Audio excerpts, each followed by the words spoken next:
এবার অস্ট্রেলিয়ার পথেই হাঁটল ইংল্যান্ড। এই তো কিছুদিন আগেই অস্ট্রেলিয়ার মাটিতেই অস্ট্রেলিয়ার বিপক্ষে ওডিআই সিরিজ জয় করে আসলো সাউথ আফ্রিকা।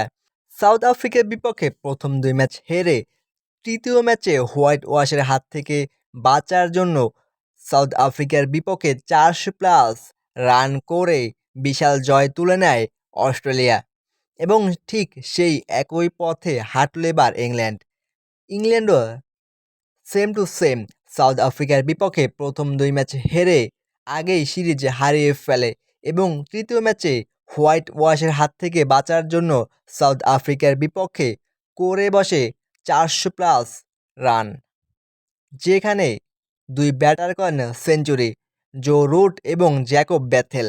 ৯৬ বলে বরাবর ১০০ রান করেন জো রুট এবং ৮২ বলে ১১০ রান করেন জ্যাকব বেথেল। ৩২ বলে ৬২ রান করেন জস বাটলার ও ৪৮ বলে ৬২ রান করেন জেমি স্মিথ।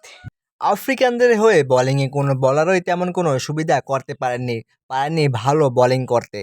৪১৫ রানের বিশাল লক্ষ্য তাড়া করতে নেমে মাত্র ৭২ রানেই অল আউট হয়ে যায় সাউথ আফ্রিকা ২০ ওভারে। আফ্রিকার বিপক্ষে ৩৪২ রানের বিশাল জয় নিয়ে হোয়াইট ওয়াশের হাত থেকে বাঁচল ইংল্যান্ড। ইংল্যান্ডের হয়ে বোলিংয়ে মাত্র ১৩ রানে ৩ উইকেট শিকার করেন আদিল রশিদ, ১৮ রানে ৪ উইকেট শিকার করেন জোফ্রা আর্চার।